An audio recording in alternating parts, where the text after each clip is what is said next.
মাৰ্ঘেৰিটাৰ পৰা পুনৰ এজন লোক নিৰুদ্দেশ। মাৰ্ঘেৰিটা আৰক্ষী থানাৰ অন্তৰ্গত বৰগুলাই বাঁহবাৰীৰ পৰা নিৰুদ্দিষ্ট হয় লোকজন। নিৰুদ্দিষ্ট লোকজন বৰগুলাই বাঁহবাৰী নিবাসী সম্ভ দেৱনাথৰ পুত্ৰ অমল দেৱনাথ। বৃহস্পতিবাৰে দিনৰ প্ৰায় 1 বজাৰ পৰা নিৰুদ্দিষ্ট হৈ আছে লোকজন। কাণেৰে নুশুনা দিব্যাংগ লোকজনৰ সন্ধানহীনতাক লৈ এতিয়া উদ্বিগ্ন হৈ পৰিছে পৰিয়ালৰ লোক।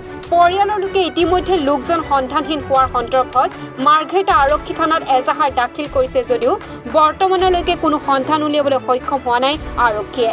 কোনো লোকে নিৰুদ্দিষ্ট লোকজনৰ সম্ভেদ পালে ওচৰৰ আৰক্ষী থানাত নাইবা 9101920347 নম্বৰত যোগাযোগ কৰিবৰ বাবে কাতৰ আহ্বান জনাইছে পৰিয়ালৰ লোকে। ঘটনাটো হৈছে যে আমাৰ দাদাই হ'ব, ককাই হ'ব। তো গেটত থিয় হৈ আছিলে। তো ৰাতিপুৱা ভাতো নাখাইছিলে।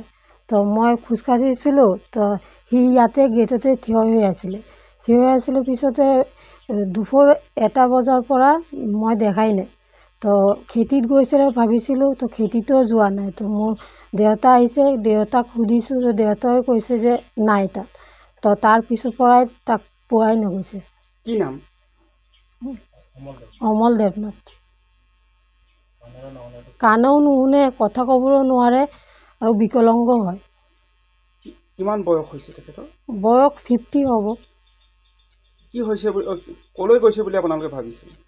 মানে নদীৰ কাষত হাতীৰ কোনে ক'ত সেইফালে ওপৰ বস্তিৰ ফালে গৈছে বুলি মানুহে কৈছে আৰু এতিয়ালৈকে বিচাৰি পোৱা নাই। আৰক্ষী থানাত এজাহাৰ দিছে নেকি? এতিয়ালৈকে দিয়া নাই, এতিয়া যাব দিবলৈ। মোৰ ককাইটি হয়। কালি 1 বজাৰ পৰা মানে বিচাৰি পোৱা নাই তাক। কাণৰো নুশুনে আৰু কথাও ক'ব নোৱাৰে। এতিয়া কোনোবা পালে অলপ সহায় কৰি আমাৰ কণ্টেক্ট নম্বৰত কল কৰিব। মাৰ্ঘেৰিটাৰ পৰা অভিজিত কাকতিৰ ৰিপৰ্ট, এনি ভাৰত 24।